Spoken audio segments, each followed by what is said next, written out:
Bismillahirrahmanirrahim. Pemimpin sejak muda, dewasa kaya raya, mati masuk surga. Nah, ini hanya sekedar visi atau mimpi kaum Gen Z. Assalamualaikum warahmatullahi wabarakatuh. Kawan-kawan semua, salam kenal. Kita berjumpa lagi di acara Podcast Leadership Talks. Dan kali ini kita kedatangan bintang tamu yang sangat spesial, yaitu Muhammad Kusnan, seorang presiden dari Youth Care Indonesia. Juga beliau telah mencetak omset 1 miliar sambil kuliah di usia 20 tahun. Assalamualaikum warahmatullahi wabarakatuh. Waalaikumsalam. Gimana Kak Kusnan, kabar? Alhamdulillah. Semangat lah. Semangat. Harus semangat. Motivator katanya kalau ditanya, apa kabar hari ini? Yes. Ya, Allah Akbar, luar biasa. Nah, ini teman-teman ini banyak yang penasaran nih, Kak Kusnan. Ya, di acara podcast kita itu banyak teman-teman mahasiswa, kemudian juga anak muda, Gen Z, Gen X, kemudian juga workers lah, para pekerja, yang mereka itu mau dapetin insight tentang leadership, tentang tren-tren atau isu-isu terkini, juga insight tentang entrepreneur, karena banyak juga yang entrepreneur wannabe. Nah, ini Kak Kusnan nih, saya tahu lah ya, beliau salah satu mentor saya gitu kan, yang udah dapetin 1 miliar pertamanya itu di umur 20 tahun sambil kuliah. Nah, Kak Kusnan boleh nggak cerita dari Oke. titik itu kita Iya. mainkan ke teman-teman? Monggo. Mungkin kalau kita bicara titik itu ibarat kita ke Jakarta dari Jawa gitu. Oke, Artinya memang itu ya dari Jawa dulu dong. dari Jawa. Itu Oke. dari start dulu. Jadi memang dalam hidup itu ada banyak hal yang harus kita ketahui. Jangan cuma sekedar di finishnya gitu. Kita harus tahu dulu di startnya kayak gimana gitu. Oke. Dan ini mungkin kita langsung ngomong karena nanti ini banyak banget pelajaran. Ya. Karena orang kadang gini, wih keren dia dapat sekian, sekian. Oh punya 1 miliar, punya ini. Ya. Kita nggak tahu prosesnya. Oke. Startingnya dari mana, gitu. Jadi mending kita tahu startingnya. Kalau kita tahu startingnya, insya Allah kita bisa ikutin gitu. Ya. Tapi kalau cuman, oh dia punya 1 miliar, gimana cara kita ikutin? Ya nggak tahu, ngepet. Kemudian itu kerja dari rumah, rebahan, Rebahan. cuan datang. Nah, Ya iya. kan? Nah, pengennya gitu Kak. Nah, ini kita sambil ngedengerin, ibarat kata sambil meluruskan nih mindset anak muda. Oke, oke. Gimana nih Kak? Mindset? Ya ini nanti sekaligus mungkin saya akan ceritakan tentang apa value-value yang ada di youth care yang saya bangun itu, termasuk Yap. yang saya jalani juga di rumah. Jadi poin pertama tentang ada namanya 4 pilar ya dalam hidup itu 4 pilar. Oke. Ada faith, ethic, leadership, entrepreneur. Faith itu masalah keyakinan. Jadi Yakin. hidup itu kita tuh harus yakin gitu. Ya. Nah, kalau misalkan di Islam akidah lah ya. Ya, tauhid ya Kak. Ya tauhid akidah bahwa kita tuh harus tahu kita dari mana, kita mau kemana, kita lagi ngapain. Oke. Karena pada saat kita tahu ini nanti akan jadi penting di kehidupan kita. Oke. Gitu. Misal gini, banyak orang yang sekarang bilangnya anxiety, terus toxic segala macamnya lo berakhir dengan mohon maaf pada bunuh diri segala macamnya. Mundur. Ya mungkin karena dia nothing dengan dirinya dia gitu. Iya. Dia unknowing, sehingga akhirnya berakhir. Oke. Padahal yang namanya ujian hidup itu ya pasti ada gitu ya. Ya. Kalau kita ngerasa ujian kita susah dan Allah itu pasti ngasih ujian itu dihitung dulu lah ya. Ya, Allah itu maha tahu. Udah katakan kayak. Iya, Allah itu ciptakan kita dan di ayat juga dikatakan Allah jamin rezeki kita sampai mati kita. Bahkan di hadis dikatakan nggak akan mati seorang hamba sebelum jatah rezekinya sampai ke dia. Oke. Ini kalau kita nggak yakinin, maka kita akan insecure di tengah jalan. Gua nggak kuliah, gua nggak sekolah, gua nganggur, insecure. Gue usia udah 30 tahun nggak punya apa-apa, insecure. Oke. Tadi nggak yakin ini gitu. Nah, poinnya adalah dia harus yakin dulu. Itu pilar faith. Itu yang pertama kayak faith ya, tahu keimanan. Oke. Yang kedua tadi apa? Nah, faith ini nanti juga sebenarnya panjang ya. Oke. Panjang misalkan kayak gini. Oh, kok saya belum dapat jodoh? Ya. Kok bisnis saya omsetnya masih kayak gini? Kok saya belum dapat ilmu ini? Kalau kita nggak percaya tentang rezeki tadi, maka kita akan mengatakan saya nggak punya bakat, saya nggak bakal berhasil, saya pasti gagal dan sebagainya. Oke. Itu yang harus dijaga, itu pilar faith ya. Dan ini juga dari kecil memang harus kita tanemin gitu. Karena kita tanemin. Rasulullah dulu pada saat ngomong ke apa namanya Abbas masih kecil loh, 12 tahun, 13 tahun, ada yang mau ngomong bahkan di bawah 10 tahun. Apa kata Rasul? Ifadillah ya fatka, ifadillah 77 haka. Hadis panjang yang dalam banget gitu. Dia nanya kayak gini, Abbas, jagalah Allah akan menjagamu. Dan nanti ada poin banyak kayak gini. Seandainya semua manusia di muka bumi ini mau bikin kau celaka, kalau Allah nggak berkenan, itu mungkin kau celaka. ada poinnya, kalau mau minta sesuatu minta sama Allah, minta tolong sama Allah. Ya, Nah, ini nanti jadi penting banget tentang pilar faith. Nah, yang kedua, etik. ethics. Oke. Apa itu etik? Ini yang menarik ya. Kalau kita bicara tentang sosial media, bicara tentang branding, Ya, personal branding gitu ya. termasuk ini Kak, kita gimana nih personal branding nih? Nah, personal branding. Rasulullah SAW itu pernah membangun personal branding dengan skill. Kan kita tahu, oh Rasul jago panah, jago ini. Kan yang kita kenal para sahabat gitu ya. Orang Ya, jago panah, jago ini. Namanya personal branding kan biasanya gitu ya. ya. Terkenal, pemain bola terbaik, Betul. Ya, ya paling kaya, gitu ya. Ngebangun personal branding adalah Al-Amin. oke. Yang dipercaya. Yang ini, menurut saya sekarang nggak ada orang yang punya personal branding kayak gitu. Oke. Rasul bangun personal branding itu tentang etik. Ethics ya. Al-Amin. Ya, ya, ya. Itu kayaknya udah level tertinggi tuh ya. Level dewa tuh kayak. Kalau di game itu Personal branding ini level Pak. karena Al-Amin ini tuh bisa dibikin, nggak bisa dibikin. Dan itu sesuatu yang sifatnya itu nggak instan dan nggak bisa dibuat-buat. Betul, betul, Sebagaimana betul. influence gitu kan. Ya, Personal branding jadi zaman now. Al-Amin itu bukan personal branding yang bisa apa namanya diada-adain, bukan. Pokoknya ini sesuatu yang alami. Oke. Karena namanya alami itu kan dipercaya. Ya, ya. Sekali aja membuat orang nggak percaya, maka ini hilang. Oke. Artinya kan Rasul bertahun-tahun ngebangun itu sampai pernah sama sekali membuat orang nggak percaya sama beliau. Oke, nggak pernah ngecewain orang, Iya, nggak pernah ngerusak janji ya. heeh. Berarti ras-rasnya mana ada manusia zaman now ini ya. Udah kayak sekarang. Era pencitraan ya. Ya, Apa yang di sosmed itu adalah sisi baiknya, di belakang layar itu adalah buruknya. ya buruknya. Nah, Rasul itu cuma dari sosmed. Semua ngeliat dengan kacamata sendiri sampai musuh-musuh Rasul begitu Rasul jadi Rasul jadi nabi ya, Muhammad jadi nabi, sampai mereka memusuhi itu tuh mereka tetap mengakui. Ya, ya. Ini orang nggak bisa Jujur. jujur, mereka nggak pernah bohong gitu. Sama udah jadi nggak pernah bohong. Mereka menolak kenabian itu kan karena ego. Bukan karena karakter yang rusak dari seorang Iya, bukan ya. ya karena ego makanya dulu mereka nggak berani mengatakan Rasul itu pembohong karena emang nggak pernah bohong. Oke. Yang ada kan adalah orang gila, Akhir. penyihir, bukan pembohong. Ngapain orang-orang kafir itu ngomong pembohong? Iya, iya. Karena artinya mereka udah mengakui banget itu tentang etik. Jadi Oke, ini yang sekarang ya. hilang, bilang tentang etik. Karena etik ini itu kalau orang udah percaya, maka nggak ada bahasanya tuh gini. Kita nggak ada lagi musuh. Oke. Kalau kita bikin produk, orang udah percaya, nggak ada lagi orang insecure, pasti akan percaya sama kita. Gitu. Oke. Sekarang kan kita misalkan beli, lalu kecewa nggak mau beli lagi ya, karena kecewa. Kenapa kecewa? Karena kita punya ekspektasi nggak sesuai. Kita Ya, ngelihat di sosmed atau di marketplace bagus banget produknya, begitu kita beli jelek. ya. Mau lagi kita nggak percaya kan? Ternyata bagusnya itu di marketplace bisa kena fake order. Iya. Reviewnya dibeli semuanya gitu kan. Nah gitu-gitu Kak. Itu kan Iya. praktek-praktek yang Ini kan masalah etik ya. Iya. Bahkan dulu ini yang menarik lagi tentang dagangnya para sahabat. Ini level tingkatan adab. Kalau sekarang gitu kan kalau jual beli itu gini, biasanya bahkan ya toko-toko Islamit pun kan ini. Barang yang sudah dibeli tidak dapat dikembalikan atau ditukar lagi. share ya kalau nggak salah namanya. Iya. Ya, share Itu toko buku Islam juga gitu kan. Iya, iya. Kalau sudah dibeli nggak bisa dikembalikan lagi. Zaman Rasul ada sahabat yang orang beli ke sahabat itu, Ya. udah beli, dipakai, nggak lama kemudian dia ngerasa nggak nyaman, udah nggak nyaman lagi. Terus mau balikin, itu diganti, uangnya diganti. Langsung pada saat itu juga. Itu juga. Pertanyaan apakah sahabat yang pedagang ini tiba-tiba jadi miskin? No. Oke. Jadi ini levelnya di atas kita ya. Kalau kita hanya sekedar belajar apa namanya levelnya syariatnya gitu ya. Iya. Salah syariat masih boleh. Oke. Cuman sahabat itu udah levelnya di atasnya. Udah adab mereka. Oke. Nah ini namanya etik.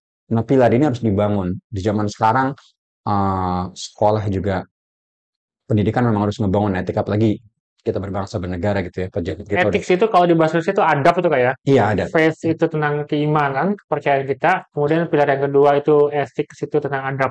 Iya. Nah, pilar yang ketiga nih Kak. Jadi pilar yang ketiga adalah namanya leadership.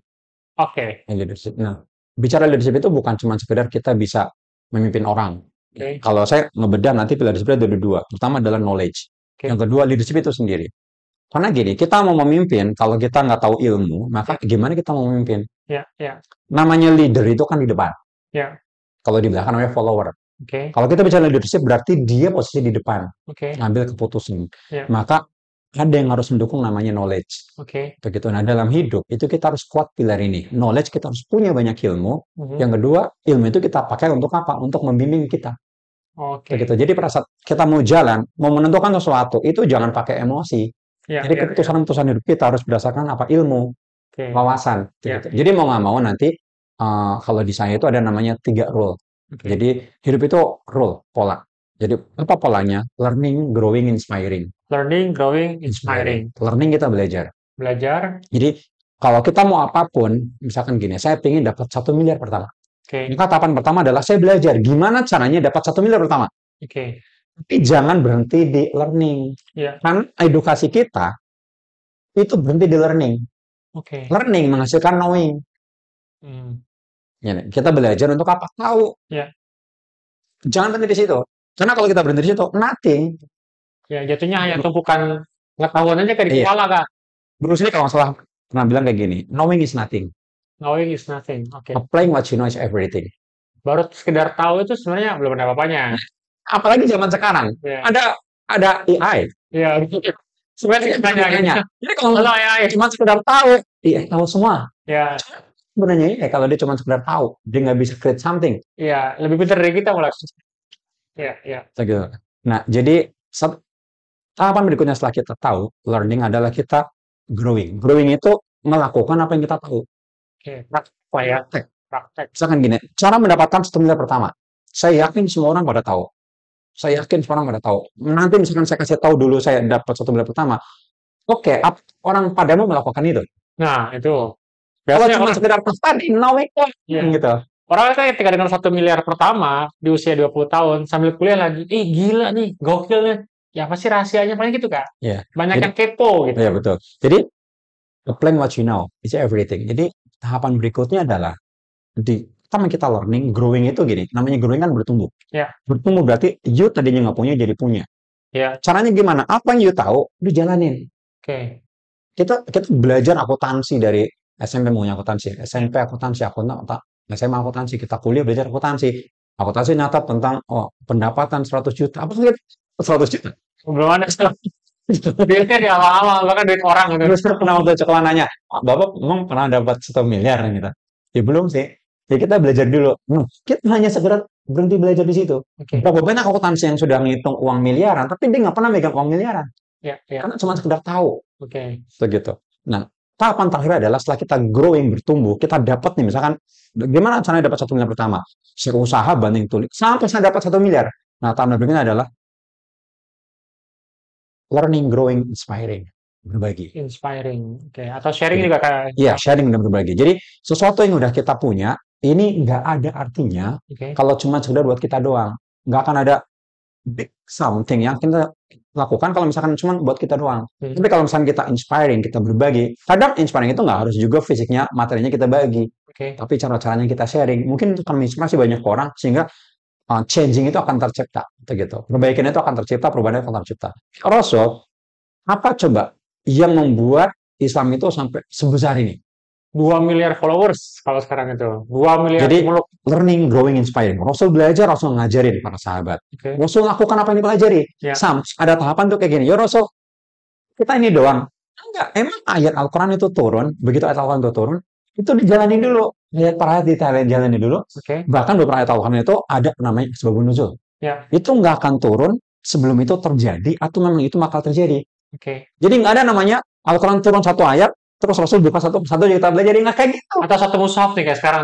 Mushaf. Nggak pasti satu. Apa yang ada dalam itu Oke. terjadi, kecuali memang dengan nanti hari kiamat segala macam itu janji-janji ya, karena Al-Quran ada janji, ada kisah.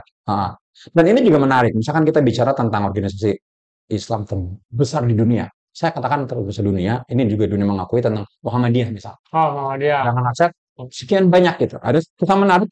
Suatu ketika muridnya dulu namanya masih Muhammad Darwis, lalu berubah nanti setelah beliau haji namanya Ahmad Dahlan, ditanya, ya guru, kok kita cuma belajar alam nasrah? Belajar ini Pak. Kata beliau, emang orang misalkan dulu belajar tentang itu, emang berapa banyak orang kamu udah bantu, berapa banyak orang udah kamu ini, kan berjalan ini. Jadi ternyata belum mendidik sahabatnya waktu itu, murid-muridnya, ya kita belajar lalu kita jalanin. walaupun belajar masih itu aja atau hal yang menurut kita mungkin simple gitu ya, Iya, sederhana gitu ya. Quran surat Al-Insyirah. Mungkin kalau sekarang kelas 1, 2 SD juga udah iya. full lah gitu, udah bisa. Dan yang menariknya adalah dari satu surat kecil itu Muhammadiyah besar itu. Ya. Pokoknya nggak kalau dulu Ahmad Dahlan ngajinya adalah Al-Baqarah. Waduh. Terus Mungkin udah kayak New nanya, Zealand kan. iya, New Zealand kan banyak sapi tuh. mabok-mabok juga tuh New Zealand gitu. Memang luar biasa lah. Nanti itu kita butuh another chapter tuh buat bahas sosok inspiratif Ahmad Nah, Dahlan. Jadi itu tadi learning, growing, paling paling inspiring. inspiring. Itu namanya role. Namanya role itu terus muter. Oke. Jadi hidup itu kerjaan kita adalah learning, growing, inspiring. You punya anak, you harus belajar terus menerus. Apa yang you pelajari praktekin. Habis itu you sharing. Oke. Misalkan saya udah punya anak 5, saya dari 5 anak 3 anak saya homebird lahir di rumah ya, saya coba sharing cerita ke orang kayak gini gini gini. Ya. Itu gitu. Nah, itu role ya. Tadi kita baru kalau Pira tadi berapa? Yang pertama adalah faith. Ya. Faith, ethics berdua. Nah, leadership. Tadi kita tiga ya. leadership. Leadership. Nah, leadership itu ada dua tadi, ada Knowledge. ada juga leadership itu sendiri. Oke. Knowledge ini nanti yang tadi dia pakai role. Kita harus belajar, learning, growing, inspiring. Jadi nggak cuma sekedar kita pelajari. Oke. Rata-rata kita nggak jadi apa-apa karena kita tahu, tapi kita kita nothing gitu. Kita nggak do something. Oke. Itu gitu. Saya yakin semua orang itu tahu tentang visi hidup. Ya. Kenapa dia bikin visi hidup? Saya yakin semua orang tahu bahwa pergi haji untuk orang yang mampu. Kenapa dia memampukan diri biar pergi haji? Nah, ini dia. Rata-rata kan buat yang mampu gitu. Akhirnya Kalau belum mampu berarti harus yang mampu. iya, belum wajib dong. Karena konsepnya kalau tadi pakai 3 rule itu, belajar gimana caranya biar saya punya duit 85 juta, sekarang 85 juta ya. Dolar. Atau minimal 25 juta lah nabung apa? Umroh lah ya. Dulu. Iya. Dapat porsi dulu. Oh, porsi. Kan porsi 25 juta. Mahal nih. Bikin paspor lah 350.000. Oke, itu yang disebut dengan niat ya, benar-benar praktekin gitu ya. Nah, itu ya. Jadi yang pertama sekali lagi itu tentang faith, keyakinan, yang kedua ethics, adab, yang ketiga leadership, nah yang keempat nih Kak. Entrepreneur. Nah, ini kita bahas nih. Gimana sih sebenarnya nih masih belum dibongkar nih Sebenarnya 1 miliar pertamanya. Entrepreneur ini nanti ini lebih ini ya, apa? Global umum. Jadi nggak cuma sekedar Anda menjadi seorang pembisnis gitu ya, atau seorang pedagang. Entrepreneur itu lebih ke arah kemandirian. Jadi dia sebagai sebuah mindset kah, skill set atau tools. Karena gini, orang ya things come to my mind atau people's mind ketika ngomong entrepreneurship. Dia harus jadi brand owner, harus jadi business owner, punya produk sendiri. Atau kalau misalnya sekarang jualan TikTok, jualan di Shopee, jadi affiliate, apa harus kayak begitu? Terus orang yang kerja, karyawannya, orang gajian. Gimana tuh Kak pendudukan? Sebenarnya kalau kita bicara tentang kemandirian, ini kembali lagi ke Rasul ya, karena contoh kalau kita bicara leadership, pemimpin terbaik dunia diakui bahkan oleh orang Muslim adalah Rasulullah SAW. Bagaimana membangun Islam itu yang tadinya dari Mekah diusir 13 tahun diusir. Jadi berarti kalau kita ngomong startingnya mungkin di Madinah ya kan? Membangun negerinya berarti di Madinah. Di Madinah pun itu jangan pikir tahun itu langsung diterima. Langsung enak gitu ya. Ada Bani Quraisyah, baik kok sampai nanti perang terakhir adalah membebaskan Khaybar. Yahudi pergi baru dibangunlah negara itu. Jadi kok bisa negara kecil kayak gitu? Lama kemudian nyuratin Persia, Romawi untuk halus. Iya. Dan ternyata dalam waktu yang sangat singkat bisa menguasai. Kalau kita bicara misalkan Indonesia merdeka tahun berapa? 45. Udah berapa tahun? Well, 80-an lah. Berapa perkembangannya? Nggak berkembang, yang ada nyusut. Bahkan mereka pengen kabur ya, kabur aja dulu gitu. SDA kita berkurang, emas diambil ini, diambil itu, diambil ini. Yang harusnya namanya berkembang itu adalah berkembang. Makin usahanya makin lama makin besar dong, harusnya gitu kan. Indonesia dulu merdeka, itu kita sudah mulai dari nol. Betul. Lahan kita punya, kekayaan kita punya, gedung-gedung kita punya, walaupun memang punya Belanda diambil alih kan. Iya. Rasulullah membangun negara dari apa? From zero berarti. Dari nol. Iya, kan hijrah tuh ya. Ibarat kata itu, sebenarnya Rasul tuh kabur aja dulu tuh. Kalau kita kalau kita mau ngitung mereka Indonesia, anggap misalkan 80 tahun atau 70 tahun, itu Roma Persia itu udah dikuasai. Kalau kita startnya dari Madinah tadi ya. Iya. Kok bisa? Salah satunya nih Bang Rasul adalah kemandirian. Kemandirian itu ya. Begitu Rasul ke Madinah, dia ngeliat Yahudi punya pasar, apa yang Rasul lakukan? Bikin pasar.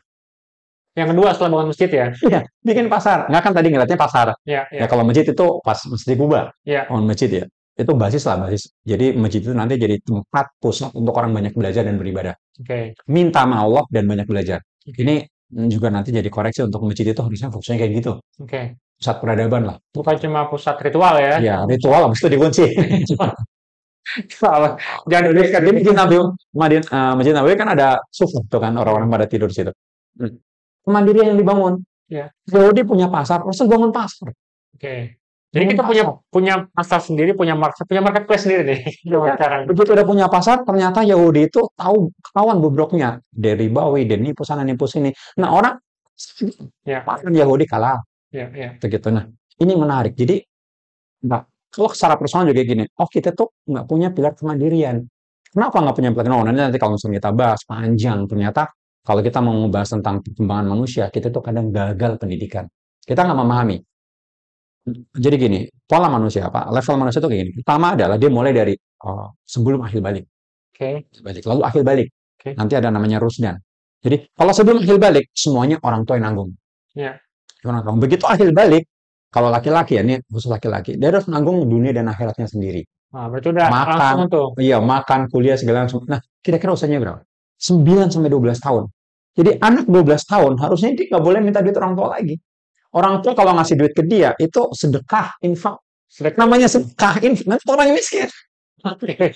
Jadi kalau kita masih dapat dari orang tua, ayo miskin. Oke. Tapi zaman sekarang Kak, maksudnya ke konteks kontemporer ya. Iya, Mana ada sih anak umur 9 sampai 12 tahun, rata-rata itu kan umur SD ya, lulus iya. SD lah ya, lulus SD. Zaman sekarang kan kayak apa nih Kak? Maksudnya apakah konsep itu kurang relevan? Anak umur 12 tahun udah harus mandiri, harus punya penghasilan sendiri, atau emang ada yang salah nih sama generasi atau sama sistem yang sekarang ini? Sehingga Sebenarnya, konsep itu sebenarnya bisa. oke, Coba generasi sekarang yang gagal buat capai standar itu iya. tuh. Sebenarnya zaman itu berubah pasti. Zaman Oke. Rasul dengan zaman kita pasti beda. Bahkan 20-50 tahun lalu atau 70 tahun lalu sebelum Indonesia merdeka, Ya, itu juga beda dengan zamannya Rasul. ya. Tapi apakah konsepnya nggak bisa diterapin? Bisa. Bisa Gini, ya? jadi gini misal, oh itu kan dulu anak-anak 12 tahun sudah kayak gini, sudah sekarang mah nggak bisa kayak gini. Ya. Justru saat kita mengatakan itu nggak bisa, kita sedang menciptakan kegagalan berikutnya. Oke. Kalau kita begini, kita tahu sebab akibat. Ya, Sikat gigi, ntar gigimu bolong. bolong. Dia nggak sikat gigi. Ya, Setahun kemudian kita ngomong, sikat gigi, ntar gigimu bolong. Dia udah bolong tuh, udah ya, rusak. Dia nggak mau lagi. ya, Apa yang terjadi? Hancur tuh giginya semua. iya. Makin-makin kan? Nah, Iya, compound jadi effects. jangan membenarkan sesuatu yang memang itu nggak benar. Oke. Gitu. Menjawab pertanyaan tadi sebenarnya generasi yang sekarang atau sistem yang sekarang ini yang tadi kalau bahasa kita itu lebih menye-menye, anxiety, rapuh, strawberry yang mereka itu nggak mencapai standar sebagaimana level manusia terbaik pada zaman itu. Kan itu Pak ya? Iya, Berarti kalau misalnya tanda kutip itu ya diperbaiki, seharusnya bisa dong standarnya itu bisa, sesuai. bisa banget. Contoh misalkan saya di rumah, saya punya 5 anak, saya sama istri nggak ada pembantu segala macam. Tanya kok bisa? Dan kok bisa dan tetap waras gitu. Ya, Ada juga ya, gue belum ya. punya istri nih. Kan ada beberapa kisah ibu-ibu yang mohon maaf akhirnya dia mengakhiri hidupnya atau bahkan ngebunuh anaknya karena Ya, dia nggak waras gitu. ya. Dia ditekan dengan kebutuhan rumah tangga seperti itu. Suami ngasihnya cuma sedikit, LDR pula, anaknya nangis ini segala macam. Nggak usah kayak gitu. Baru punya anak aja itu ada namanya baby blues kan. Ya, belum Itu tahu. udah stres segala macamnya. Apalagi anaknya lebih dari satu. 5 ya. Oh ya, jadi Anak teman-teman ya. Jadi gini ya, Kak Kusnan ini mentor saya ya. Jadi beliau ini mau walk the talk. Saya bukan sekali, bukan 2 kali. Udah nginep di rumahnya beliau. Emang anaknya 5, 3 lahir di rumah, ditanganin 3 kayak ya. yang home birth ditanganin sendiri tanpa bidan waktu itu. Karena bidannya belum datang, penyasar gitu ya pokoknya. Dan beliau emang dari awal tuh mirip-mirip Gen Halilintar Kak, kalau saya melihat itu. Iya. Jadi nggak punya pembantu atau asisten rumah tangga dan ini. Jadi kalau beliau masak, yang masak Kak Kusnan. Kalau kerja yang nyari duit Kak Kusnan. Kalau nganter nafkah yang gila nih orang itu kan tidurnya kapan ya gitu. Jadi ya apa namanya? Ya kalau bahasa inspiring lah gitu. Nah, itu Nah, another iya. state. Misalkan kayak kalau kita ngomong kayak gini, oh sekarang gimana anak saya yang paling gede itu saya 11 tahun. Oke. Tapi 11 tahun ini anak ini sudah punya penghasilan, alhamdulillah. Dan itu belum balik kayak lagi terus Belum balik, ya. belum balik. Kami Abida belum balik. Mbak juga belum balik dan udah punya penghasilan. Kenapa? Ya karena kita kasih tahu tuh gitu. Nah, misalkan bayi sekarang misalnya 9 tahun. Nah, kamu tuh laki-laki. Oke. Kamu nanti kayak gini. Nah, saya kasih tahu, kamu akhir balik usia 12 tahun, nak. Oke. Ayah harus nganterin kamu di usia 12 tahun harus punya penghasilan. Dan nggak mungkin 10 tahun atau 11 tahun baru ayah ngajarin ke kamu, nak. Kamu sekarang harus tahu dulu. Nggak masalah. Ayah nggak nyuruh kamu kerja, banting tulang kayak ayah segala macam. Enggak. Atau ngamen nggak ya? Enggak. Enggak ya. Sekarang kamu apa yang kamu lakukan? Kecil-kecil aja. Apa tuh Kak? Ronaldo tuh nendang bola sekarang. Mungkin dari mana dia mulai? Dari main bola di depan rumah. Oke. Dia main bola depan rumah sampai jadi Ronaldo. Ya. Jangan kamu main depan rumah begitu gede cuma main gamenya doang. Kan orang Indonesia main bola, anak kecil juga main bola, ya nggak? Ya, ya. Cuman berapa banyak dari Ronaldo. Ya, ya, ya. Kalau kamu nanti pengen jadi atlet lah. Atau gitu. Termasuk misalkan kayak, kok anak diajarin mandiri, dia nyuci sendiri, anak saya nyuci sendiri. Bahkan nyuci itu dia handle sama kakak bina sama bapak. Kok bisa? Ya, kita tinggal pakai teknologi. Ya. Nyuci tinggal dibuka, masukin, selesai.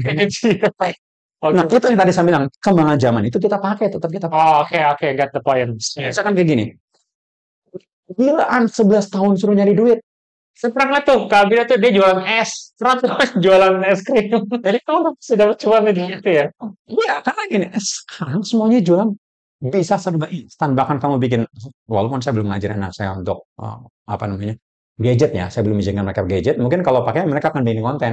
Oh, TikTok atau apa itu kan bisa jadi duit juga. iya. Tapi iya, saya masih kamu nanti dulu itu. Kamu yang real aja dulu hidup. Oke. Kamu bisa jualan, kamu ngerasain bikin es, Iya, iya. bikin ini, bikin itu, nawarin. Kalau Kak Abida sekarang lagi bikin es, atau bikin apa namanya karakter-karakter komik itu nanti dijualin ke temennya segala macam. Saya mana sempat ajarin, ayah, aku nggak diajarin bagaimana digitalisasi komik saya. Nanti nak sabar, belum waktunya. Kalau kamu udah diajarin, kamu udah tiap hari di depan laptop. Kamu ngajinya, kamu main sama adikmu, kamu main bola segala macam.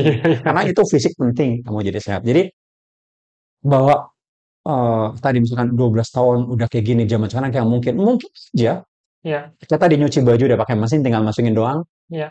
Tinggal masukin. Nah, kita juga tahu tanggung jawab dong untuk itu. Iya, iya. Ngepel pakai alat juga bisa. Iya, iya. Jadi semuanya udah nggak sesulit dulu. Artinya perkembangan zaman ini, teknologi maju ini mempermudah mereka, termasuknya di duit. Iya. Mereka bisa jualan. Kemarin si Ciko menarik banget. Dia cerita-cerita umroh sama teman-temannya, terus dia bilang, temannya nanya, umroh berapa? Dia pulang ke rumah. Ayah, emang umroh biayanya berapa? Saya bilang, 20 juta, 25 juta. Dia nawarin, siapa yang mau umroh? Kan, ayah, ada 18 orang yang mau umroh katanya. Udah di Facebook ya? Berarti ini anak baru 6 tahun udah bisa marah. Iya, iya. Terus 18 Paling kan dapat ini dulu, dapat hot prospect lah ya. Nah, kalau anak-anak dari kecil udah kita coba kenalin itu, nggak main mulu, nggak ini, bukan berarti mereka nggak main, mereka main kok. Iya. Mainnya ngapain? Dagang itu. Oh, oke. Jadi itu bisa jadi aktivitas yang Ya, menyenangkan kayak betul. bagi mereka gitu. Jadi gini teman-teman, saya dapat benang merahnya gitu kan. Dari 4 pilar yang aku tadi share ya, bagikan, yaitu yang pertama pilar tentang faith atau keyakinan, yang kedua ethics atau adab, yang ketiga itu leadership, yang keempat ini nih entrepreneurship itu. Artinya kakak itu nggak ujuk-ujuk dapat 1 miliar pertama, 110 miliar pertama, 100 miliar pertama gitu. Tapi fondasi awal itu yang dibangun tadi ya 4 pilar itu, bahkan anak kecil pun kalau dia diberikan mindset yang benar tentang harta, mereka tuh udah mulai bisa menghasilkan itu Pak ya, Iya, betul. dan ujung-ujungnya sih bukan ibarat kata numpuk-numpuk harta atau siapa si paling kaya atau si paling susah, ya paling kan nanti bisa mulai dengan mandiri kayak poinnya itu kan. Iya. Ya sebenarnya kalau kita bicara tentang tadi, kok bisa? Saya dulu di usia 20 tahun masih kuliah bisa dapat 1 miliar. Saya yakin semua orang sekarang bisa. Bahkan mungkin sekarang ada yang lebih muda dari saya dan mungkin uangnya lebih besar. Iya, iya. Kalau Mungkin gara-gara TikTok misalnya. Iya. Dan saya yakin semua orang tahu. Maksudnya gini, untuk dapat 1 miliar itu orang udah tahu gitu. Sekarang banyak konten, banyak ini bisa dilihat. Pertanyaan adalah apakah mereka melakukan? Nah, itu dia. Kebanyakan kepo ya. Nah, gimana dong, spill dong ceritanya. ini yang aku pengen dong gitu Ya. 1 miliar. Mereka tuh pikir gini kan, 1 miliar itu ada di rekening sekarang juga, sehingga dengan 1 miliar itu, gue bisa beli mobil baru Iya. gitu kan, tas baru atau gadget baru, atau gue bisa healing nih ke Singapura minimal gitu kan. Nah itu boleh dikulik lagi kan. Terus 1 miliar itu dari mana? dulu Suka gimana ngelolanya? Terus Iya. gimana manage-nya itu Kak? Terus saya pernah baca namanya kalau nggak salah The Power of Kepepet. Kalau nggak salah yang nulis Bang Jaya ya. JST Budi ya. JST Budi ya. JST Budi. Tapi saya ada yang menarik gitu. The Power of Accident. Power of accident apa gitu. Ini bukan kecelakaan kan? Iya. Jadi kalau misalkan kita kepepet, ada kepepet yang dibuat gitu ya. Iya. Yang kepepet nggak dibuat. Tapi saya akan bikin yang ekstrim lagi, jangan kepepet. Karena kadang orang kepepet malah pakainya judol, makanya pinjol. Nah, itu malah bikin The Power of Accident gitu. Jadi ini yang menarik ya. Sekali lagi contoh terbaik adalah Rasul. Bagaimana Allah itu menyiapkan Rasulullah SAW itu untuk dikasih beban jadi nabi. Ya, Ternyata kalau kita pelajari kisah Rasul, isinya pedih semua. ya itu kan Belum lahir ayahnya meninggal. yatim, ya kan, terus 6 tahun yatim piatu. yatim piatu, 8 tahun udah kerja. ya, Karena tinggalnya pamannya miskin. ya, Begitu. Tapi ada yang menarik adalah ternyata Rasul itu lagi didik sama Allah untuk kuat. Kan lagi viral nih ya, film Jumbo itu kan bagus tuh liriknya. ya. Bahwa badai itu akan datang tuh gitu. Artinya sekarang kita kasih badai ke anak kita atau kita manjain terus. Atau kayak nggak badai itu tuh kayak di apa nah dikecilkan, kasih sedikit-sedikit. Saya ada buku menarik Kak, namanya itu eee, Adversity Quotient namanya. Jadi namanya kecerdasan ketahan malangan. Itu bagus banget tuh, Kak. Jadi intinya selain IQ, EQ, SQ dan segala macam lah ya yang dipaparkan sama Pak Ari itu, ada satu kecerdasan lagi adalah gimana orang itu sanggup menanggung pedihnya kehidupan dan mereka itu nggak berhenti. Jadi bahasa itu grit tuh. Mereka punya apa sih namanya otot kekuatan atau ketangguhan tertentu. Whatever it takes, ketika mereka udah punya set the dreams gitu kan, lu mau lagi capek, lagi mood swing, lagi bete, lagi apa segala macam, jalan aja terus tuh sampai ke tujuan. Nah itu tuh Kak, yang rentan nggak dimiliki sama teman-teman Gen Z itu. Grit itu tuh, ketangguhan itu, Iya. ketahan malangan. Nah itu tepat ya. Saya juga ngerasain gini. Misalnya dari keluarga ada fakir, ada miskin. Saya fakir miskin. Ini ekstrim nih, tapi belum. Ini saya cuma buruh tani. Ada petani. Petani itu punya sawah. Oke, Kalau buruh tani itu dia nggak punya sawah, ngelola sawah orang.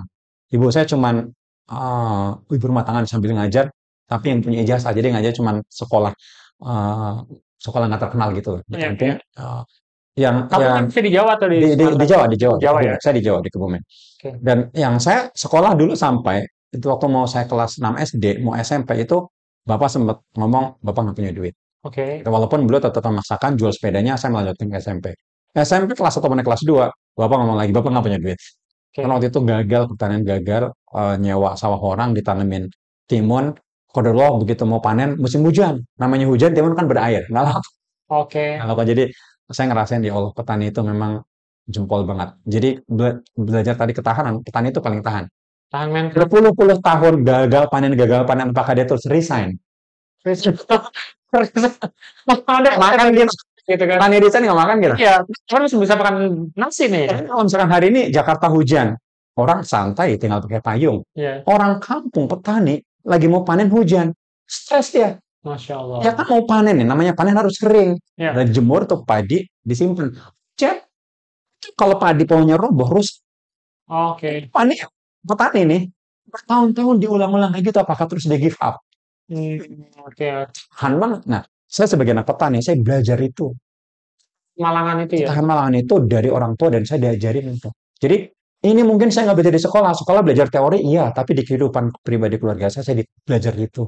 Oke, oke. Got it, got it. Jadi, ini yang jarang kita sebagai orang tua itu nggak ngedidik kayak gitu. Padahal kita bertemu dulu karena proses itu. Kenapa kita nggak ulang anak kita untuk kayak gitu? Nah, poinnya gini Kak, Hmm. kalau kita sekarang ya kakak lah gitu kan, Ya. saya gitu kan, alhamdulillah kita udah di level udah enak lah gitu ya, udah nyaman. Hidup itu life's good lah, hidup Hmm. nyaman, standar, tinggal di perkotaan, punya kendaraan bagus dan lain sebagainya. Kita selalu bilang gini Kak, dulu gue itu susah, Hmm. maka gue nggak mau lihat anak gue susah. Maka kita kirim anak kita ke sekolah-sekolah internasional, sekolah yang berkualitas, sekolah Islam yang bagus. Kita manjakan mereka dengan fasilitas, bahkan ada yang sampai ngasih gadget, uang jajan dan seterusnya.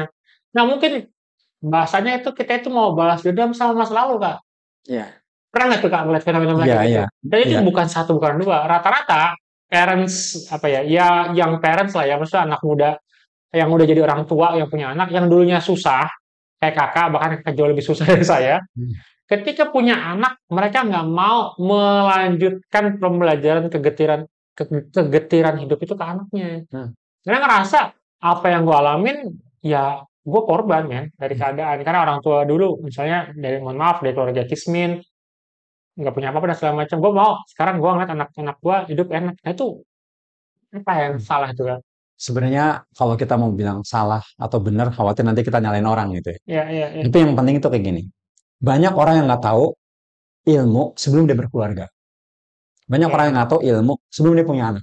Maunya udah punya anak, gimana cara ngedidik? Nah itu dia tuh. Orang baru belajar parenting setelah udah nikah bos itu Akhirnya keputusan misalkan tadi, oh Dulu gue hidup susah, anak gue nggak mau susah. Dia nggak tahu anak itu bertumbuh itu harus ada proses. Oke. Atau cara mendidik anak. Akhirnya anak ini dimanjakan. Ya, dikasih gadget, Ya dikasih gitu, dikasih ini. Dan dia nggak sadar, kegetiran hidup yang dia dulu alami itu adalah proses untuk belajar. Oke, poin. Gitu, gitu. Kalau misalkan dia tahu, dia pasti akan mulai memilih dan memilah. Bukan berarti saya masukin anak saya nggak ke sekolah terbaik. Saya yakin sekolah itu, saya malah bilang kayak gini, sekolah itu bukan investasi sebenarnya kalau menurut saya. Sekolah itu kewajiban. Kewajiban kita memberikan pendidikan terbaik buat anak. Ya, oke, sepakat. Itu gitu nih. Terkait dengan ngasih pendidikan terbaik, itu kewajiban orang tua. Karena orang tua udah dititipin sama Allah. Ya. Anak-anak itu. Tapi kakak nih ya, 5. Dengar-dengar saya pernah dengar 11 itu ya. Iya, saya pengen Gen Halilintar. Karena nama saya kan dari Kakus. Nah, istri saya juga Kak Farunisa. Kak itu angka 11. Oh, A, B, C. Beliau itu loh, anak-anaknya semua depannya A, kakak Abida. Bukan. B, Ya, Bais. abjad. Abjad. C itu Ciko. D itu Dina. E itu Emi. Jadi, pasti ada F, G, H, I, J, K. Tidak serulang. Tapi itu dari satu istri kayak ya. Insya Allah. Jadi gitu. Banyak orang nggak tahu. Misal gini, Allah titipin anak. Ya. Apa kewajiban kita terhadap anak?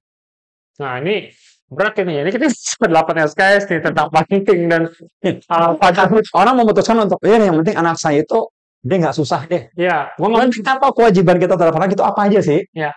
Gitu. Nah, mungkin ini kalau ngebahas itu dia Kak, ini Pak SKS nih. Jadinya bukan leadership parenting talks. Kita kan jadi termasuk leaders ya, namanya leader memimpin. Ya, leadership itu juga kan masuk di dalam keluarga kan. Betul. Bahkan nanti di akhirat nanti kita akan diminta pertanggungjawaban tentang tadi. Ya. Tentang apa? Tentang leadership itu. Ya. Tentang amanah. At-Tahrim ya. At-Tahrim. Ayat 6 kalau nggak salah. Jadi, nah itu karena kita nggak tahu ilmu tadi punya anak, punya ini, akhirnya kita begitu mendidik anak mau nggak pakai ilmu lagi. Ya. Gitu. Makanya apa? Biar anak saya ini, biar kan itu. Makanya saya mengatakan salah nggak salah. Enggak, ini bukan salah. Anda belum tahu. Kan kayak ada orang Badui kencing di masjid. Rasul nggak marahin. Dia nggak tahu. Ya, itu udah nyebut pedang tuh. So, izinnya saya udah menebas. Misalnya kan ada orang tadi memanjakan anaknya. Sering marahin dia belum tahu. Oke. Kewajiban kita terhadap anak. Emang ada kewajiban kita terhadap anak? Ya ada lah. Kalau nggak ada, itu bukan amanah. Anak itu amanah, namanya amanah. Itu pasti akan bertanggung jawaban. Apa tanggung jawab kita terhadap anak? Ya, kita nanamin akidah. Ya, tadi ya yang pilar faith. Pilar tadi. Sebenarnya yang 4 pilar tadi itu bukan hanya untuk kita mencapai kayak seorang pebisnis sukses, pengusaha tangguh, tapi level ada very small step di leadership kita itu dengan keluarga itu dipakai kayak. Iya. Ke pasangan itu dipakai. Bahkan nih kalau kita bicara leadership, jelas kalau ngasih tahu. Ini kan kita semuanya hafal ya. Rabbana hab lana min azwajina wa dzurriyyatina qurrata lil muttaqina imama. Kata-kata leader itu, pemimpin itu dari rumah loh. Jangan kita bicara leader itu ketua OSIS, ketua B, ketua ini. No. Ini apa sih? Doa yang kamu ajarin kepada umat muslim, kepada kita orang beriman apa? Rabbana hab lana min azwajina wa dzurriyyatina qurrata a'yun lil muttaqina imam. Pemimpin siapa? Orang-orang yang bertakwa. Jadi membangun pemimpin itu ternyata dari rumah. Dari rumah ya. Benar tuh istilah. Kayaknya doa semua orang. Iya, orang muslim ya kayak. Leadership from home. Itu pernah dengar tentang itu. Jadi banyak juga tuh Kak. Bahkan ya salah satu perusahaan besar itu dia bilang gini CEO-nya. Saya berani memecat level managers kalau mereka broken sama pasangannya. Gitu Kak. Jadi kalau mereka oke, lu jago, lu perform di kantor, lu achieve lah target prestasi, dapat award ini terus segala macam, kan kadang-kadang mereka juga nggak balance kan, nggak kerja workaholic, pulang sampai larut malam, anak nggak handle, istri lingkungan sampai nauzubillah sampai ada yang fair lah gitu ya, maksudnya selingkuh dan segala macam nggak kurus, itu bahkan gue berani pecat di level managers.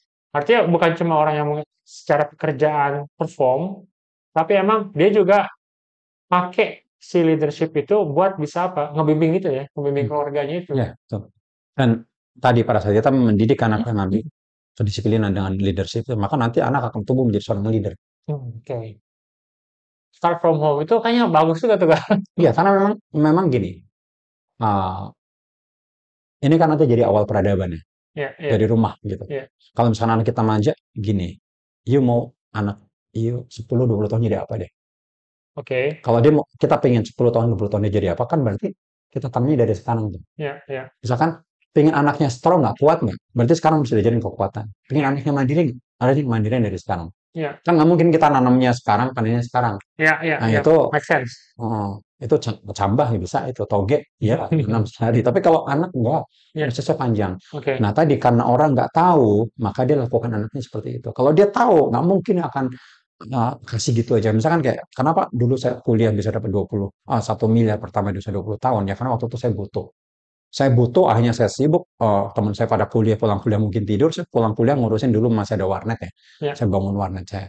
Nggak Warnet cuma sekedar warnet, dulu saya jualan komputer, komputer begitu. yang dijual. Bahkan pertama kali saya jualan komputer, itu dulu saya masih kelas 3 SMA ya, kelas 3 SMA saya mulai jualan komputer itu gara-gara ke Glodok.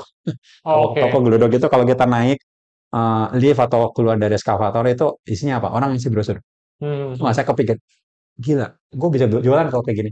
hmm. Saya ambil tuh brosur satu, saya fotokopi, 4 juta coba jadi 4,5 juta, dulu 2 juta, 2 juta coba jadi 2,5 juta, saya tawarin ke sekolah, sebar-sebarin. Apa nih Nan, gue jualan komputer, lu nggak perlu ke Glodok, lu nggak perlu nawar-nawar, beli sama gue. Hmm. Dan lumayan dapat untung 500 ribu Oke. kalau ada yang laku. Itu kalau zaman sekarang itu ya makelar kayak sebenarnya. Kalau bahasa mungkin para brand owner itu ya reseller lah ya, kalau gitu ya makelar. Dia awalnya itu adalah jualan komputer. Iya, Kan komputer ya zaman itu makanya bukan gitu. kayak sekarang yang kayak Mac Ya, atau dulu tapi ngisi Pentium. Pentium itu kan. Pentium 1, Pentium 2, Pentium 3 gitu.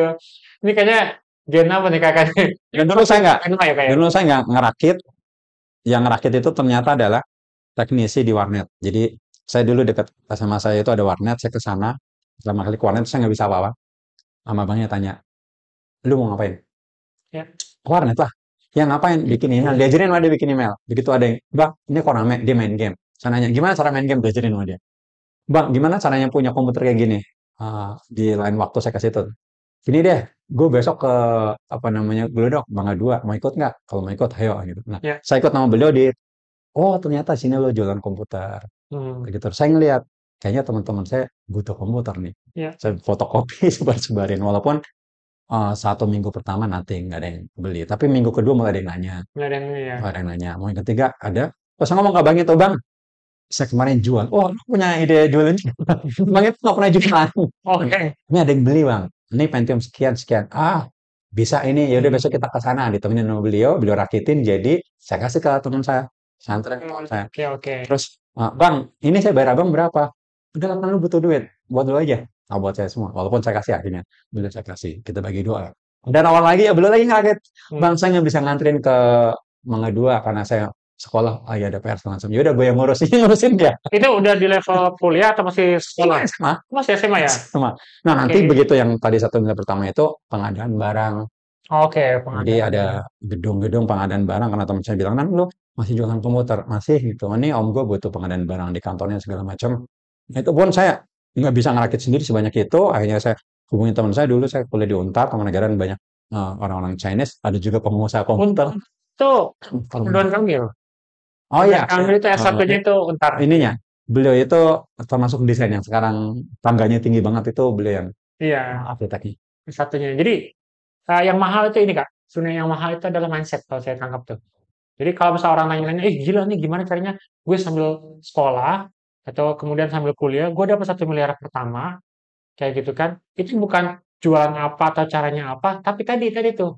Bagaimana mental yang dibangun itu sebenarnya udah dipersiapkan sebelum-sebelumnya ya. Iya, Gampangnya gitu deh, karena keadaan Kak Kosun ini tadi kan udah fakir miskin, di bawah fakir miskin gitu kan. Artinya gue harus survive kan. Saya berapa kali kan main ke rumah Kak Kosan juga. Emang beliau ini nggak at the end itu nggak tinggal sama orang tua kan ya, karena emang udah gampang apa suka cerita nggak mampu lah ya, nggak mampu terus udah nggak bisa lanjutin pendidikan, akhirnya di support sama keluarga, akhirnya di dalam satu episode hidup harus bisa mandiri tadi ya, iya, pilar mandiri, harus bisa survive menghidupi dirinya sendiri. Dimulai dengan jualan akhirnya gitu ya, iya. jualan. Dan bahkan zaman sekarang berarti dapetin 1 miliar pertama itu bukan hal yang kalau kita ketemu tadi ya, saya Store Y itu bukan sesuatu yang sulit-sulit amat Betul. nggak sih Kak? Iya nggak sih? Sebenarnya nanti panjang ya, nggak cuma sekedar kita dapetin duit. Karena sekarang banyak juga orang yang dapetin duit, itu udah caranya, baik Iya, baik atau buruk, halal atau haram. iya, Dan ternyata habis itu nothing. Gitu. Bahkan dia dapat duit untuk menghancurkan dirinya dia, Nah, yang itu. foya-foya, menganggap segala macamnya atau segala macam. Nah ini yang nanti penting juga bahwa makanya tadi saya bilang the power of accident, karena ini kecelakaan tuh gitu. Kecelakaan maksudnya gini, saya dari keluarga miskin nggak punya duit segala macam yang tadi sekolah bahkan tadinya cuma mau SD doang, Ya, lanjut bapak saya harus jual sepeda, SMP kelas 1 mau naik kelas 2 nggak saya panen. nyaris gagal lagi terus kayaknya saya ke Jakarta di apa ikut sama orang tua asuh gitu ya diasuh Ya, sama saudara hanya saya bisa lanjut sekolah tuh gitu. Nah, tapi yang menarik tuh gini kadang kita sama punya masalah karena banyak juga orang yang punya masalah kayak saya gitu ya, tapi dia untuk memilih untuk oh oke gua kayak gini aja deh gitu. itu bagian dari kayak terima nasib nggak sih Nah Kak? Maksudnya, makanya tadi jadi orang kampung itu ternyata hikmahnya banyak gitu ya. oke. Orang kampung itu akan gagal berkali-kali Ya, tapi never give up. Nggak pernah tiba-tiba dia terus jual sawah, resign gitu, lalu jadi apa namanya bandar judi atau jadi afiliator. Dan sekarang orang-orang kampung yang tiba-tiba joget-joget, itu loh apa namanya jaket auto tuh yang lagi ya kayak sawah sawahnya kurus gitu. itu kan Itu kan serba pas itu instan ya, serba ya instan. ya Saya khawatir tuh kayak gitu. jadi itu Kak jadi intinya adalah teman-teman lu mau dapat 1 miliar 10 miliar 100 miliar yang saya tangkap itu just numbers sebenarnya Iya, angka aja betul. yang lebih penting adalah tadi bagaimana membangun mindset itu ya tidak menyerah pada keadaan kemudian punya ketangguhan terhadap kebutiran hidup ya kalau bahasa saya tadi kan adversity quotient itu kan karena banyak orang sekarang ini kan kemarin kita sempat bahas tentang Gen Z strawberry generations putus sama pacar dikit, anxiety. Hmm. Gak ada prestasi dikit, ya kan, nggak punya duit apa semacam, nervous. Kemudian juga overthinking dan segala macam. Salah saya dari perjalanan hidup aku, saya juga termasuk malu ya teman-teman ya. Maksudnya dia emang ya levelnya di atas lah ya. Dia anak 5 gitu kan. Dia punya pembantu, masak sendiri, nyuci sendiri, cari duit sendiri. Kan sekarang juga lagi fokus bangun Shiraki Group Pak ya. Iya. Oke, saya boleh cerita Kak, mungkin di sebagai closing statement juga tentang perjalanan Kakak bangun brand sampai jadi Iya, holding sebenarnya kalau Shiraki Group. apa namanya Saya grup ini ini, sponsor loh Kak nih, oh dipakai Shiraki ini Group. juga iya, salah satu produknya. Monggo Kak. Karena saya sukanya pakai kaos, akhirnya kita bikin kaos juga. Cuman kaosnya ini ada nilai. Jadi ini ayat Al-Quran ini. Pray together, Jannah forever. Ini ayatnya tuh, surat 20 ayat 132. Biar pesan. Karena kan kalau ada ayatnya nggak boleh tuh. Oh iya. Jadi kita pesan. Jadi gini, sebenarnya ngebangun bisnis juga sama istri waktu saya bilang, saya pilihan buat kamu. Aku kerja atau aku di rumah. Oke. Sebenarnya waktu itu pas nikah kita saya tetap kerja ya, saya kerja jadi konsultan. Bahkan saya nikah, nggak lama kemudian saya tinggal istri. Saya ada proyek di Sumatera sekian hari, sekian minggu. Sampai suatu ketika ada kata-kata nggak menarik dari mertua. Bilang gini, kalau udah nikah istri tinggal-tinggalin gitu. Oke. Terus, oh iya, gue gini, kita memutuskan untuk nikah, berarti pilihannya adalah ngebangun keluarga gitu. Ya. Ngebangun keluarga ya jangan ditinggal-tinggal. Kalau yang mau ditinggal, ya harus seperti Nabi Ibrahim. Nah, itu Soal bukan another level itu. jangan ditinggal, nanti kau pulang-pulang dipanggil Om. Tapi Ibrahim itu Kak, walaupun peluangnya ketemu Ismail, ajar leadership itu turun ke Hajar. Iya, udah Hajar. ngedidik istrinya dulu. Ya. Artinya, Itu yang artinya Hajar dulu. sebelum ninggalin ini Hajar sendiri, Hajar itu udah didik lama. Nah, Artinya, itu yang menerusin estafet leadership iya, Ibrahim ke Ismail. iya, artinya bukan abis nikah LDR kan, Iya, yang sama Hajar. Toyib, Bang Toyib. Apalagi sebelum menikah kan, ini Ibrahim sama Hajar itu udah serumah lama kan, tadinya memang hadomahnya, Ini kan Hadim. budak ya Iya, maksudnya. budak. Sebenarnya bukan budak apa sih budak karena Budaknya kan, budaknya iya, sama sebenarnya. maksudnya budak itu kan dulu kalau misalkan perang ini jadi budak, tapi Hajar itu memang punya level. Kalau nggak salah yang saya pernah dengar, Ibunda Hajar itu sebenarnya beliau itu pensius sebenarnya. Iya, kan tadi Pensius. kalau perang tuh jadi budak tuh Iya. dihadiahkan ke Siti. Istrinya, Ya, nah ini kan ya, Sarah kan. Siti Sarah. Sarah itu Jadi yang walaupun budak itu cuma statusnya doang, Dulu beliau orang tapi dia mulia, iya orang Ibunda mulia. Hajar. Secara genetik memang bagus. Siap-siap Gitu. lanjut kan. Nah, Nah, jadi itu gini. Nah, akhirnya waktu itu saya oh ya gini juga. Akhirnya saya memilih untuk oke resign deh di rumah. oke. Gitu. Cuman di rumah nggak mungkin dong, di rumah nggak makan Ya, apa gua gitu ngapain kan. nih di rumah? Iya kan? Iya. Ya rebahan Terus doang. sama mama istri gimana kalau kita punya hadimat segala macamnya kita bikin bikin apa namanya semacam family plan gitu. Oke kita nggak ada, kita kerjain semuanya. Cuma Kita berdua dari ya kan ya nikah berdua lah kalau misalnya berdua. yang misalnya yang ada putusin, Iya, mau ngapain pembantu? kita putusin Mau oke kita ngapain? no gadget. Kita no gadget jadi nggak ada gadget di rumah. Terus kita no hadimat nggak ada pembantu nggak ada ART. Semuanya Ngapain kita ini? kerjain semua.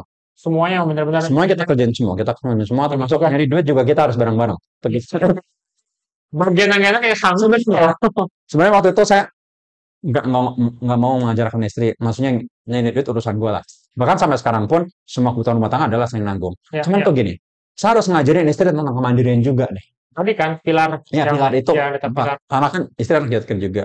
Harus ajarin juga dong ke dia. Ya, Nah, cuman ngajarin tapi ayo kamu juga learning, growing, inspiring. oke. Tuh gitu. Nah, akhirnya terciptalah Shiraki itu singkat cerita tercipta Shiraki, kita seriusin.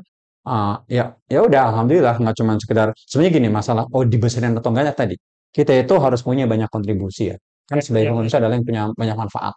Tuh gitu. Makanya ini gimana supaya manfaatnya bisa lebih besar? Berarti ini harus besarin dong. hmm. Alhamdulillah besar sampai punya kalau di Garmen ratusan karyawan dan puluhan karyawan untuk operasional sampai alhamdulillah kami punya pondok ya. Ya, Saya sarannya kita bangun pondok tuh gitu. Jadi tadi karena peranan manusia adalah menjadi khalifah, pemimpin, maka ya kita harus tunjukin dong. ya, ya. Misalkan nggak cuma sekedar anak ngelihat kita cuma sebagai kepala rumah tangga doang. Enggak, anak harus tahu juga peranan ayahnya ngapain. Oh, ayahku adalah bos, ayahku dia sering nerandingin karyawan, dia sering nerandingin mitra Dia segala CEO, macamnya. direktur gitu kan. Iya, dia Dia CEO pemimpin di direktur, iya. organisasi Terus bisnisnya. ayahmu kemana ngisi tren, ayahmu kemana ini.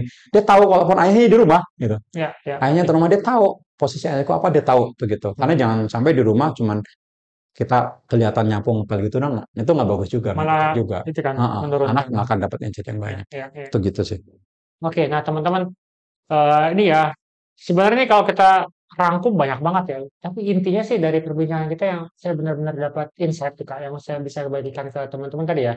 Bagaimana kita itu ngeramu 4 pilar ini yang kita bisa pakai sebagai prinsip tadi ya, prinsip-prinsip tentang pilar faith atau keyakinan tauhid lah ya, bagaimana kekuatan kita bersandar dan berharap hanya kepada Rabb Allah Subhanahu wa taala. Kemudian pilar ethics gitu kan atau adab gitu kan gimana cara kita seperti tadi kan menjaga perilaku sampai Rasul punya personal branding sebagai alamin. Yang ketiga itu tadi leadership yang bisa yang berawal justru landasannya itu dari rumah.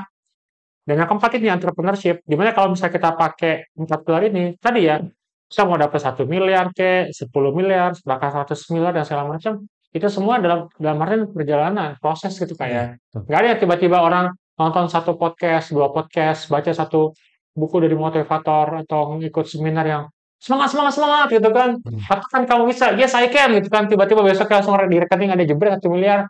Ya mungkin kalau money laundering gitu kan atau misalnya menang judol bisa gitu kan. Tapi itu kan juga kan mungkin nggak lama bertahan ya kan. Justru yang paling penting adalah tadi ngebangun mindset kemandirian bagaimana kita tidak menyerah sama keadaan sehingga apapun yang terjadi mau kita kaya mau kita miskin mau lagi lapang mau lagi sempit mau lo anak pengusaha atau mau bukan pengusaha dari kita lah yang bisa memilih jalan atau nasib hidup kita sendiri. Iya. Nah saya ingat satu ayat nih kayak yang jadi salah satu kaidah hidup saya. Innallaha la yughayyiru ma biqaumin hatta yughayyiru ma bi anfusihim. Nah itu tuh dalam sih Kak. Sesungguhnya Allah itu tidak merubah nasib suatu kaum hingga kaum itu sendiri yang merubah nasib mereka. Jadi sebenarnya nasib kita itu ada di tangan kita. Maksudnya tangan kita dalam artian dalam kontrol kita. Jadi kita mau bawa kemana, mau jadi gue begini-begini aja gitu kan, nyerah sama keadaan atau enggak, saya mau begini, saya mau begitu, terus saya minta semua Allah atur sendiri. Dan Allah kasih. Namun semua ada prosesnya. Seperti itu. Nah, saya teman-teman ya kita belajar banyak nih dari leadership dan juga entrepreneurship seorang Muhammad Kusnan ya kesempatan ini di Leadership Talks bagaimana beliau tadi punya anak sampai 5 gitu kan bahkan dari mulai home birth semua diurus sendiri kemudian juga pemimpin di organisasi user kayak kakak besut kemudian juga sekarang memimpin bisnis di holding Shiraki Group dengan beberapa brand fashion ya termasuk sih sponsor dari Shiraki ya, gamis, wardrobe, kaos, fashion dan punya konveksi juga ya something sih Kak, maksudnya di usia yang masih 20-30-an Kakak udah bisa ngebangun keluarga sebagai cikal bakal peradaban dan bisa ngebangun organisasi bisnis sedemikian maju kayak gini, yang mudah-mudahan ini bisa jadi insight dan contoh yang bagus ya, bahwa anak muda juga bisa kok gitu. Tadi yang kita bahas di awal gitu kan, muda jadi pemimpin apa namanya menjadi pemimpin dari muda, dewasa kaya raya, mati masuk surga. Amin. Nah itu dia teman-teman ya, jadi itu bukan cuma sekedar mimpi-mimpi, apalagi mimpi di siang hari, tapi itu bisa menjadi visi yang mana kita videonya hasanah, wafil akhirati hasanah, gitu kan, maksudnya ada benar. Saya pikir itu terima kasih Kak Kusna sekali Siap. lagi udah mampir ke Leadership Talks gitu kan. Jangan pernah bosan-bosan nih kan. Tadi kan learning, growing, sharing, ini sharing, learning, inspiring. Itu teman-teman, terima kasih atas kebersamaannya. Sampai jumpa di lain waktu. Saya akhiri, Assalamualaikum warahmatullahi wabarakatuh. Assalamualaikum warahmatullahi wabarakatuh.